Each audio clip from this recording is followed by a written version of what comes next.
Allez, messieurs, bonsoir. Ravi de vous retrouver dans ce nouveau numéro de Soir de Qatar. Eh bien, l'affiche de la finale de la Coupe du Monde donc sera Argentine-France. Les Français viennent d'éliminer le Maroc 2-0. Voilà, un score. On va dire que le réalisme aujourd'hui était côté français. Le Maroc s'est bien battu, mais malheureusement, on dirait que la marche était trop haute. Voilà, on va donc vous laisser vous présenter, saluer les téléspectateurs. Tala, je commence par toi, bonsoir et félicitations. Je sais que tu étais pour la France, donc toi et ton acolyte là. L'axe gauche du plateau était bleu, hein. Je vous le dis. C'était pas rouge. Est-ce que tu as besoin de trahir tout le monde? Ah non, mais quand même. Les gens ont besoin de savoir. Ah bon, d'accord. Donner l'information, c'est tout le temps pas évident. Hein. Donc, bonsoir aux téléspectateurs de la TFM, ravi de les retrouver. Et, bon, j'espère qu'on a vécu des moments de fortes émotions. Et voilà, donc le réalisme français a prévalu sur ce match-là. Les gens saluent d'abord. Ben si, j'ai salué.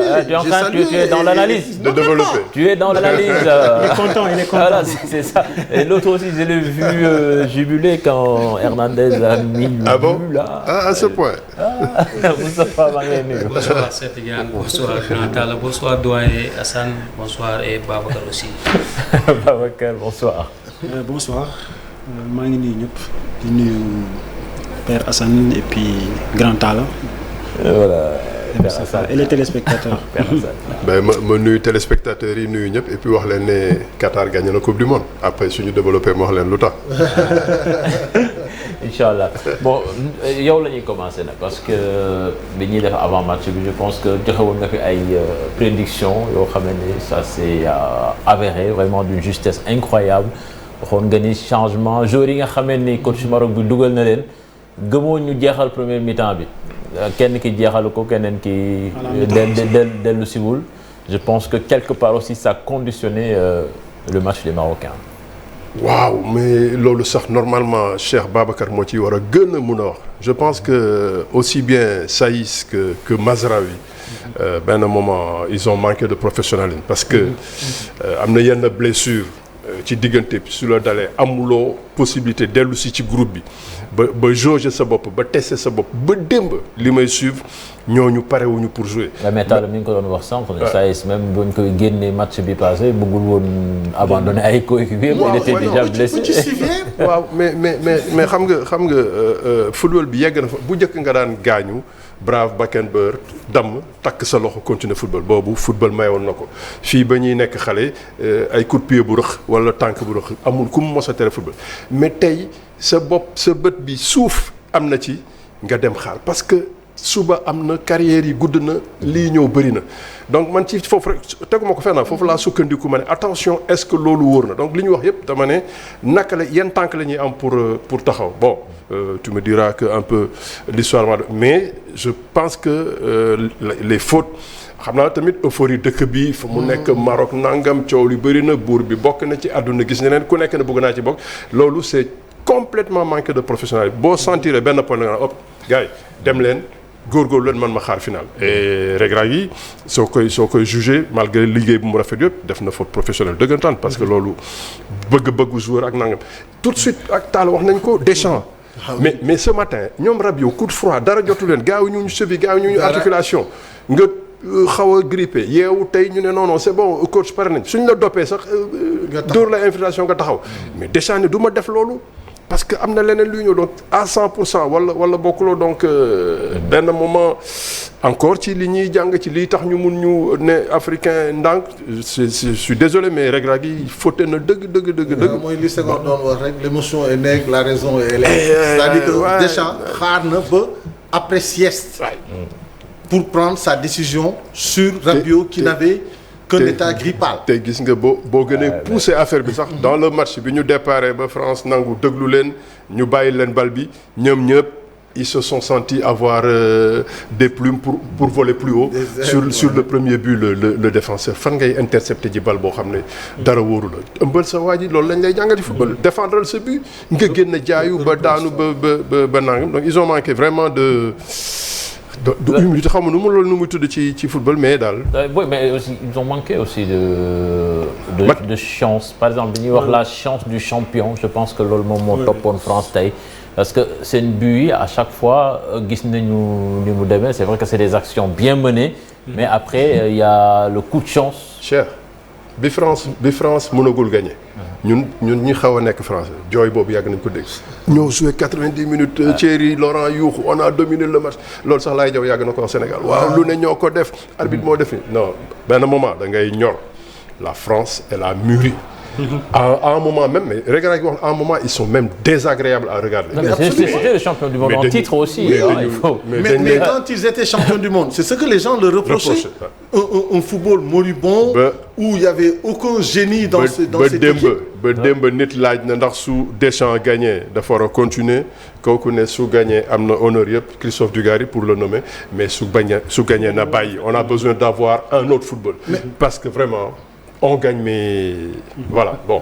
Mais moi, sur cette affaire-là, moi, je donne à Deschamps raison. Il a raison. Coupe du Monde 82, France, demi-finale, naka la ko perte. 86, naka la ko perte. mën a football rek. ñoo leen yóbbu foofu, mais réalisme allemand moo tax ñoom ñu demuñu finale. Waaw. Et après, je pense qu'ils ont appris de leurs erreurs. Et aujourd'hui, ça se paye cash. Ils sont devenus réalistes et efficaces. Donc loolu ñaar yooyu la ñu boole ba nga xam ne tey ils savent provoquer aussi la chance pour marquer des buts parce que les buts là c'est pas des venus buts de nulle part c'est sur des actions individuelles bien menées ils ont été moins tueurs parce que à 3-0 mi-temps kenn du wax dara en première mi-temps Giroud l'action qu'il a de défenseur central capitaine qui est sur un rebond tu n'as pas les gens pour eux. Il était à la rue il n'avançait plus donc sur cette action-là tu sens nettement que le garçon il n'était plus dedans donc lui-même en tant que professionnel le groupe le staff technique comme le staff médical ils ont au moins leur part de responsabilité parce qu'on ne devait pas laisser un joueur faire ce match-là vu l'état de santé qu'il a montré quand il sortait lors des quarts de finale. Moustapha ngi doon wax mbirum stratégie aussi avant match bi di commencer ñuy wax ni que Maroc day ñëw taxaw camp nga ni ko su ko defee erreur la mais dafa mel ni France dafa ñëw bàyyi leen bal bi. Exactement. Est-ce que loolu quelque part ça n'a pas dérouté l'entraîneur marocain yàqul ay plan est-ce que nii la bëggoon footballer. waaw li mu foogoon ak li am bokkul parce que dafa yaakaaroon ni français yi même soo dégluwaatee ak discours am mi ngi naan moom ñeme na subir mu bañ a yor ballon bi donc moom li mu. mais après ba ni ki may dajal sax moo ma ko dàq. la ci yokk. léegi moom mi ngi préparé woon loolu te ku xam France sànq maa ngi la koy wax mais la France du Espagne du Portugal du keneen ak c'est-à-dire dañu bari ay stratégie ci football gis nga am na benn moment dañuy jouer at faux rythme soofal ko ba mu soof boobu ñu ngi souffler pour noppalu parce que moment boobu ñu ngi leen dominer boobu sax moo indi deuxième bi ci moment boobu parce que yooyu yëpp ay stratégie la ci football. équipe bu Maroc bi tamit ñëw nañu jouer nañu génn nañu jouer avec possession mais pour ñu dugg ci camp France. ak possession si dugg nañ am nañ occasion. ils ont créé des occasions. mais pour dugal ko moom mooy jafe parce que défense France bi dafa solide aussi dañ nekk en place aussi dañuy concentré wu. xoolal défenseur France yi dañuy concentré wu ci match bu baax a baax. waaw aussi tamit France dafa amaat ñaari mbir yoo xam ni tamit il faut que ñu souligner ko. dafa am ñaari joueurs yoo xam ne dañu ñëw ren ci coupe du monde bi mel ni ñu joué coupe du monde ay 4 fois muy Chouamini Rabiot ak Boy Fofana mi ñëw tey. dañuy joué nga xam ne ñii préparé nañ leen ci mental préparé nañ leen ci lépp. après il faut regarder ban club la ñu nekk aussi. les clubs yi ñu nekk déjà. voilà bay ma jël au téléphone Pape Seck Pape maa ngi lay nuyu. voilà Pape qualification bi naka ngeen ko dundee foofu ca Marseille j'imagine que retour en finale bi neex na leen trop mais ci match bi yow sax globalement nan nga ko jàngee est-ce que c'est l'entraîneur marocain qui a perdu son équipe. bu qualifié finale presque célébré wu ñu ko parce que dafa guddi ba pare il fait un peu frais quoi dafa sedd waaw barewul engouement noonu xëy na finale bi la ñuy xaar. et puis équipe bi comme daaw dafa jël coupe du monde aussi daf si répercuté tuuti dañuy am habitude bi mais xam nga tey je tire chapeau à Deschamps parce que il croit à ses hommes dans un premier temps parce que l'absence de Rabiot ci ay minutes mu comblé ko ak Fofana bien que li Rabiot doon def équipe bi Fofana def ko mu changer façon dellu ca la mu nekkoon ba muy jël coupe d'Europe bi ba muy jël coupe du monde bi liñ ko doon critiquer façon boobu la pratiquer tey dafa bàyyi marocains yi ak bal bi am na benn instant maa ngi naan marocains yi nañu génn pressé français yi pour jëli leen mais marocains yi dañuy topp français yi seen rythme di jouer zone ba tey parce que bi ñu encaissé bi on joue dañuy jouer demi-finale coupe du monde ci des presses mais français yi dañ leen bàyyi ak bal yi pour contrer leen mais amuñu contre boobu ba marocains yi dugg seen temps fort fin ou deuxième mi-temps bi moom la ñu continuer fin ou premier mi-temps bi moom la ñu continuer ak première mi-temps bi mais malheureusement dugaluñu bii boobu ñu bañ dugal seen temps fort moo indi ñu jël deuxième bi aussi parce que tu le mets pas tu le prends. mais toujours le match sax mi ngi doon xeeñ parce que moom fekk génn nañ ci match bi dafa juum dès le début parce que des joueurs blessés comme ni ko ak grand Assane waxee boo commencé ak ñoom c'est un peu aléatoire c'est donc da ngay tâtonner quoi amatuñu vitesse dans un premier temps même bu ñu wéree amatuñu vitesse ba pare wéruñu carrément nga dugal leen dañuy génn loolu moo vérifié tey.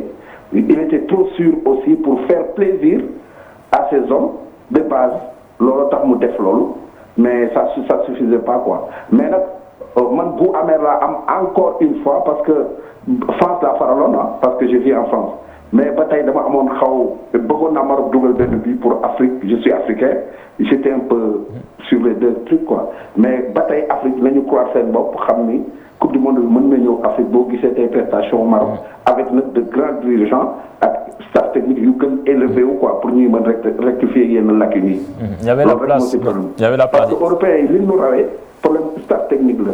parce que ils sont tellement outillés que benn pensée rek du defar dafa diversifié wu dans tous les plans ci côté yëpp moo tax ñuy régler problème yi ci saa si mais bu fekkee dafa tuuti rek après da ngay am problème ci côté boobu africains yi aussi ci côté boobu la ñu war travailler pour mën ak ce niveau parce que ils ont de très bons joueurs yu mën jël coupe du monde mais staff la ñu war travailler c'est très important les dirigeants le staff technique dafa gën étoffé wu quoi c'est ma pensée personnelle et ñu def noonu ba dimanche pour la finale ñu xool engouement bi à Marseille et en France aussi. voilà jërëjëf Pape Seck alors Babacar France comme ni nga ko waxee dafa ñëw bàyyi Maroc bal bi dellu ci la mu tàmmoon di def coupe du monde bi passé mais on le dira toujours mais pourquoi quand même cette équipe gars yi ñoom gagné rek la ñu gis mais on se dit que cette équipe a les moyens de faire plus que ça.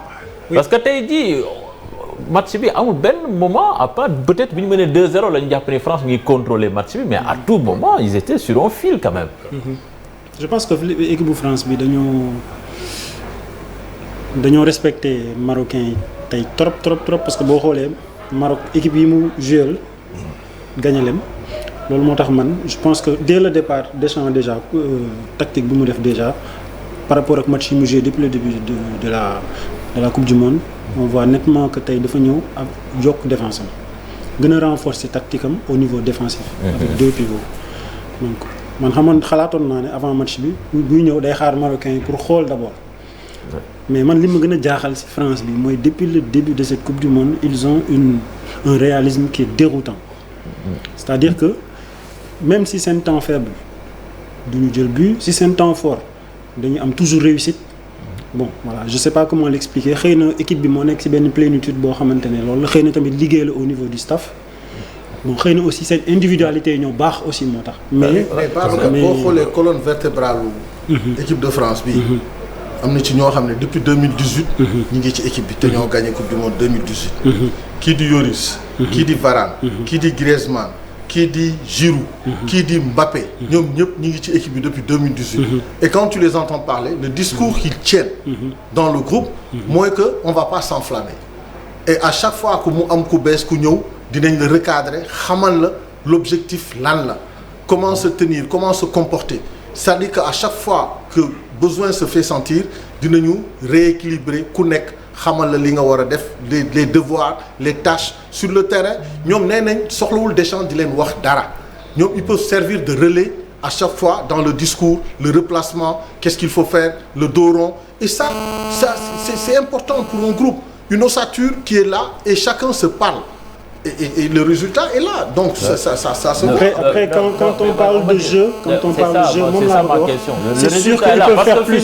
C'est sûr que sur ce plateau-là, on a beaucoup fusillé l'adversaire de la France en finale, Argentine, que ça ne joue pas. C'est ce que j'allais. Mais c'est là où je voulais en venir. Mais est-ce que aussi, on n'a pas l'impression que, parce que moi, dans cette équipe de France, à part les coups de génie de Mbappé. Des fois, je trouve que c'est très limite. Non, c'est pas limite par rapport à l'Argentine. La France, ça produit du jeu. Quand tu as des milieux de terrain... Sur les 2 derniers matchs, beaucoup moins. Ça va être un match intéressant. Mais sur les 2 derniers matchs, moins quand même. Les 2 équipes sont pareilles. Je pense aussi, peut-être c'est aller plus loin, mais c'est mon intime conviction. Parce que aussi France, l'équipe bi, si tu veux, c'était jamais une équipe prévue de leen bête. Loo mun a wax Chouameni mu ngi joué dans de grands clubs, mais il est encore très moyen. Il a donné une balle d'égalisation. Il fait beaucoup de fautes. 9 Maroc bi parce que aussi benn moment bi ngay bëgg réclamer jeu, qualité Pogba bi nga amoon, qualité accélération N'Golo Kanté bi nga amoon. Sur le couloir gauche, le jeu se décidait. Sur le couloir droit, on essaie. Mais tey Koundé, tu peux pas faire beaucoup de jeux avec Koundé. Tu peux pas faire en dernier. C'était Benzema qui était plus. Je pense que Deschamps, il est conscient de beaucoup de limites et comme lui, il est très pragmatique. Il va accepter de laisser le ballon, de ne pas chercher forcément. Parce que aussi. Hassan, qui aurait cru qu'aujourd'hui, Coman ne serait pas rentré dans ce match à la place de Kolo Muani? Qui l'aurait cru? Non, alors que pour nous, c'était un choix déjà réglé. Sur le côté droit, si Ousmane Dembélé sort, on met Coman. Aujourd'hui, la surprise du chef, c'est celui qui arrive le dernier et qui rentre et qui met le deuxième but. Pour te dire que l'adversaire a été bien étudié, on savait qu'est-ce qu'il fallait faire sur ce côté-là. France moo ñëw pour jouer sax. mais cher man ci sama xalaat France comme li ma doon wax avant ngay dugg Maroc avant de Maroc ci match bi après la sortie de Boufal, je pense que le Maroc s'est éteint. Avant le deuxième but français, ça se sentait parce qu'il y a eu 3 accélérations de Mbappé yoo xamee ni on sentait que c'était cuit déjà pour les Marocains. Moment yi ngay am fraîcheur ngay fexe dugal bi wala nga bokk ci pendant que tu as Sofiane, pendant que Ziyech essaie, moment yooyu la peut-être Maroc mën a dugal but wéeru. Mais comme très tôt, ils font une grosse faute, ils prennent un but, donc ils sont un peu déstabilisés. Amrabat a fait beaucoup de courses presque inutiles, obligé de toujours partir de ses 6 mètres pour être obligé, lui, d'amener le ballon. Bon, Unai, il veut confirmer ou montrer quelque chose. Chaque fois, il est à côté du porteur pour demander le ballon. Amul benn yoon bu muy jël intervalle ba nga xam ne mën nañu casser benn ligne. Ci porteur bi lay ñëw jël def ñaari slalom ñu jouer petit bras. Donc après ça, derrière, les gars, ils t'attendent. Tu as un grand Konaté qui est destructeur. Tout ce que tu amènes, lui... Mais cher, xam nga man li ma jaaxal mooy comme li gars yi di tuddee jeu. Équipe bu defee 4 passes consécutives sax am nañu ci attaque placée sans mu rendre ci kaw sans mu bañ ko xam. C'est-à-dire mënoo am Mbappé am Ousmane Dembélé di bëgg a privilégier possession mënul nekk gis nga équipe da nga koy jàngal xam li say joueurs mën.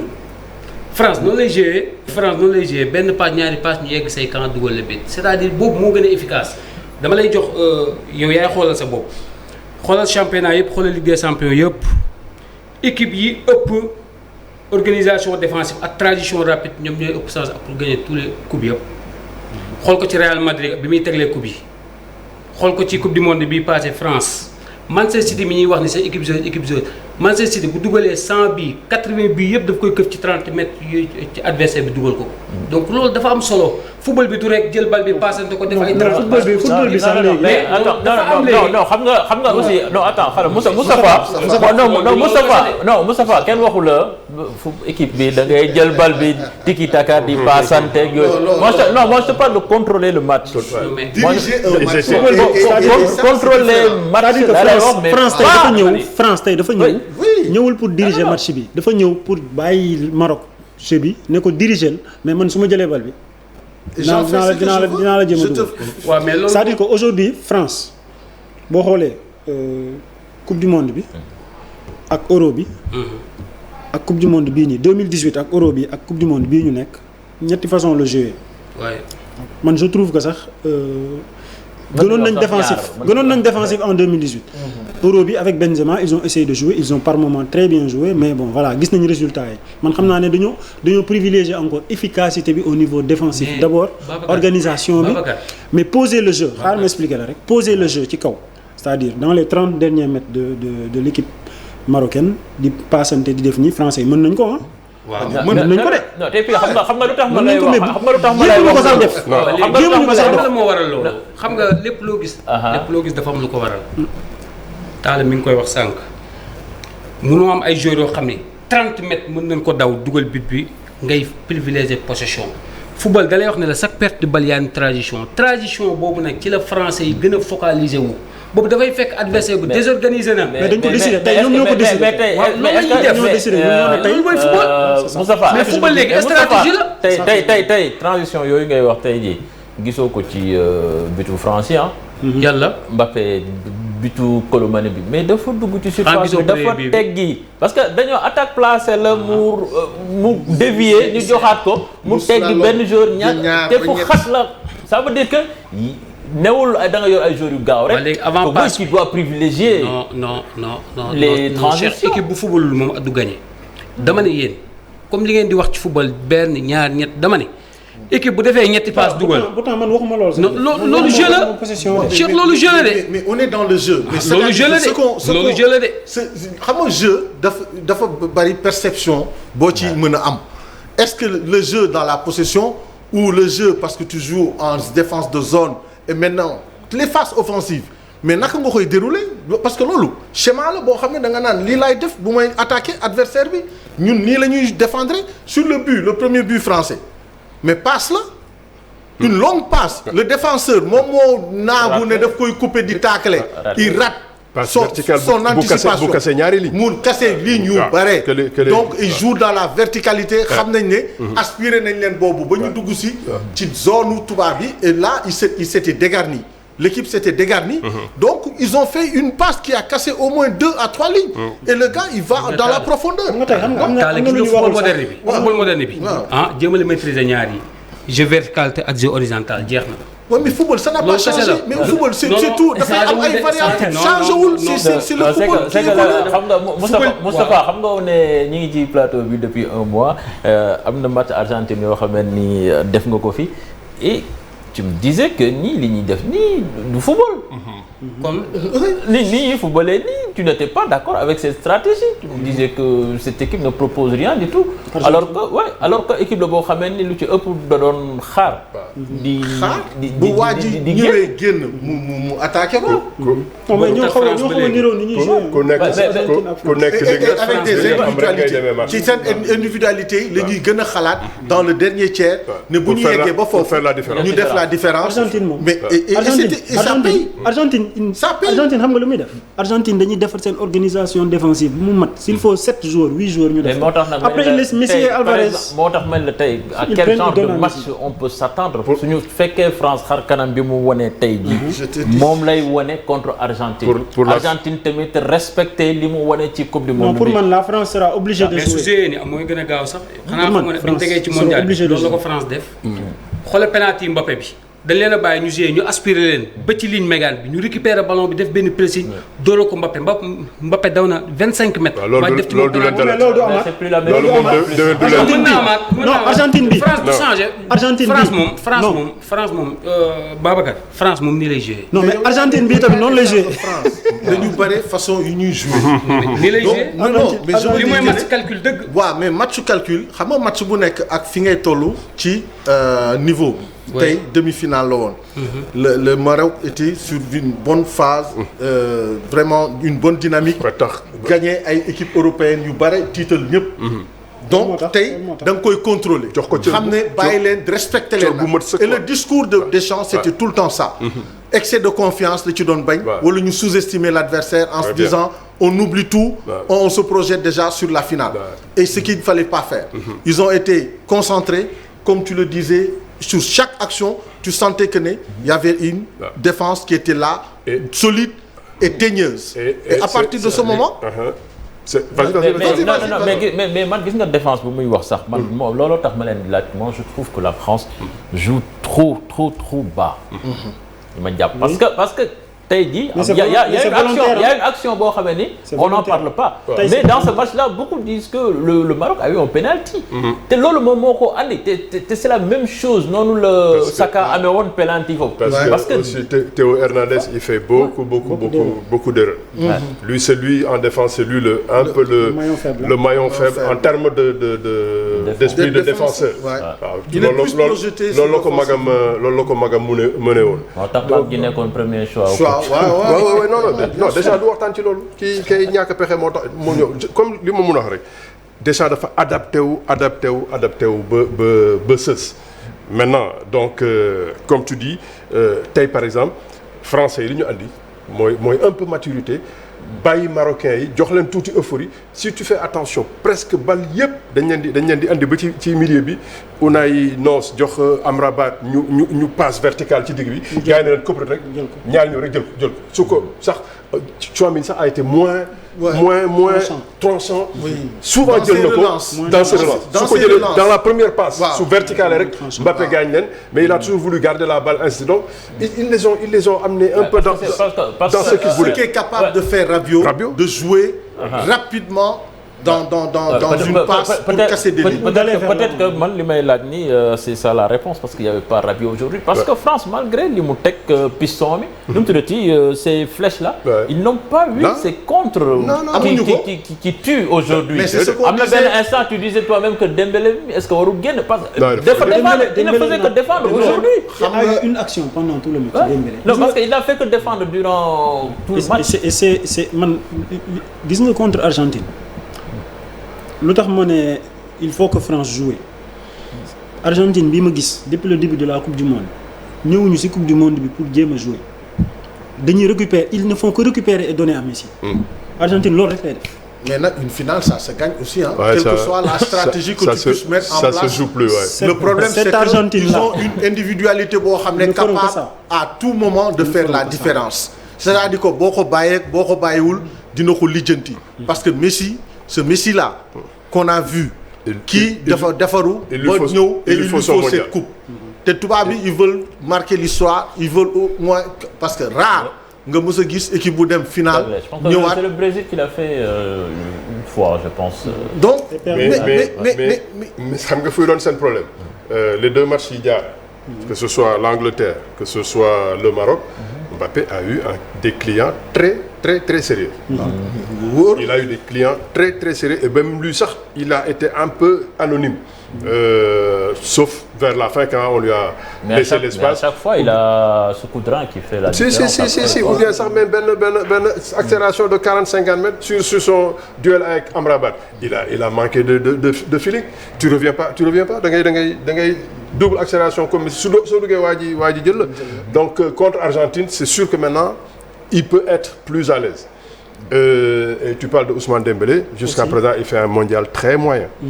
Il fait un mondial extrêmement moyen heureusement mu ngi koy compenser ci tâche défensive c'était pas son fort donc peut-être ak loolu je pense que sur ce match-là la France sans le vouloir sera obligée de jouer. Il faut qu'ils jouent.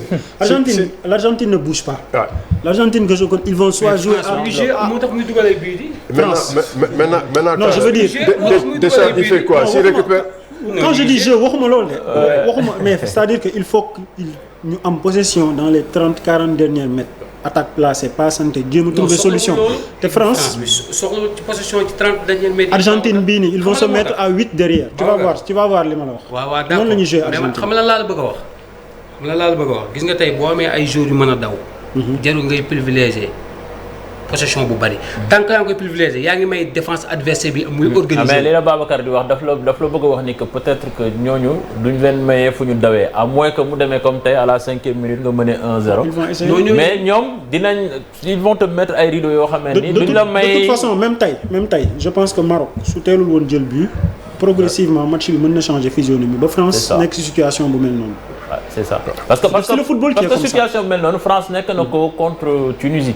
À un moment donné bi ko Tunisie mënee score ba mu dugal. Les 20 dernières minutes ils ont été exceptionnels dans le jeu yëpp boobu fekk dafa taw ka mais 20 dernières minutes da nga gis attaque placée la ñu gis. Les 20 dernières minutes contre Tunisie moom. C'est ça. xam nga le coaching réel par moment ci football parce qu'il faut nga prévoir indi dara. mooy lan soo ñëwee jël but mu teel ci match. sa réaction lan la war a doon. xam nga entraîneur yu baax yu mag yi.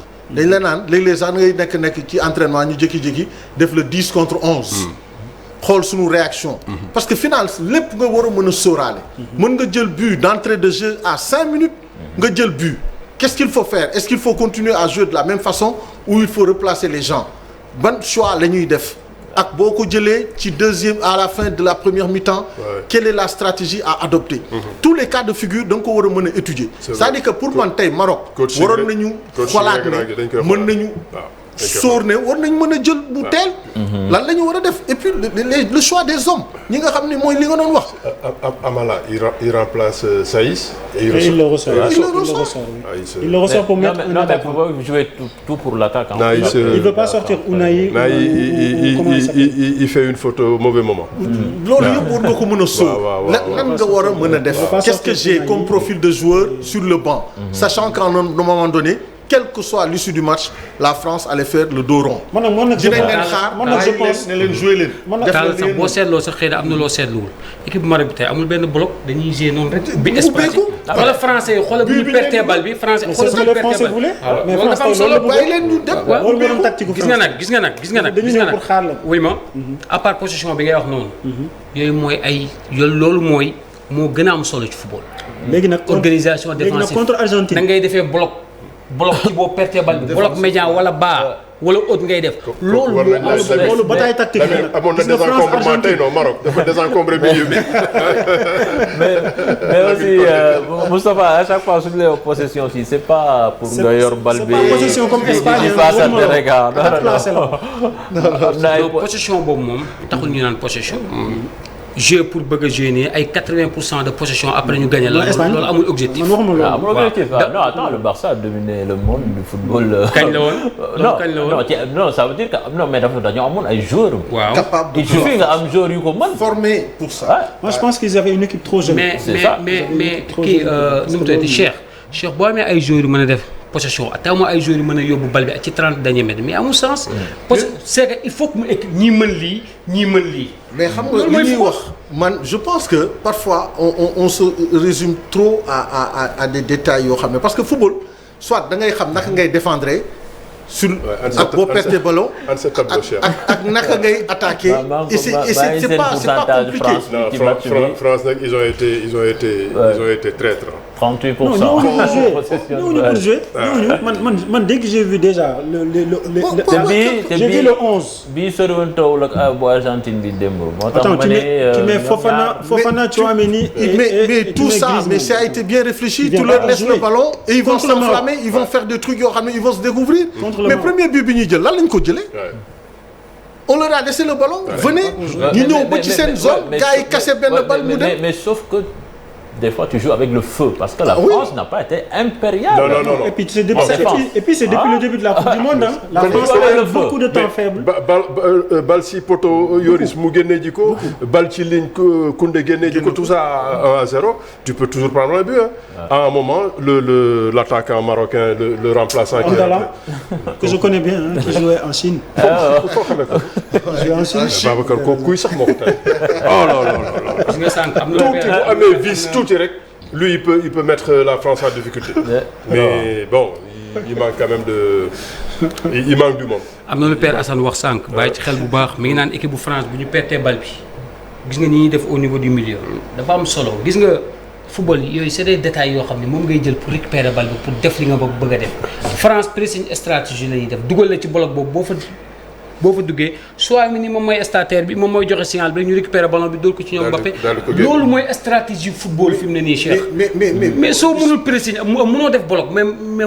mais une équipe aussi je pense que le repli défensif parce que loolu aussi tamit c'est ce qu'on nous a tous appris quand on jouait au foot.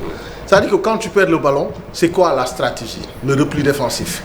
Est-ce que dañuy continuer di presser comme fait Liverpool, quand tu perds le ballon, tu continues à presser ton adversaire dans cette zone, ou quand tu perds le ballon, da ngay ñëw taxaw sa ligne médiane xaar. Et ça, en défense de zone, tu le fais. Maintenant, quand tu as des flèches devant, tu peux te projeter, tu peux te lancer comme tu veux.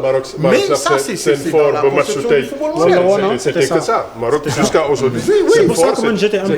C'est vrai qu'ils sont déstabilisés sur le but venu très tôt. Ils donc voilà. Et puis, il n'y a pas que ça. Je trouve que même je trouve que le système qu'ils ont amené les a un peu posé des problèmes. Oui. Merci. Donc, on reparlera de cette affiche France-Argentine dimanche. La finale donc sera dimanche et samedi. Il y aura la petite finale entre le Maroc et la Croatie.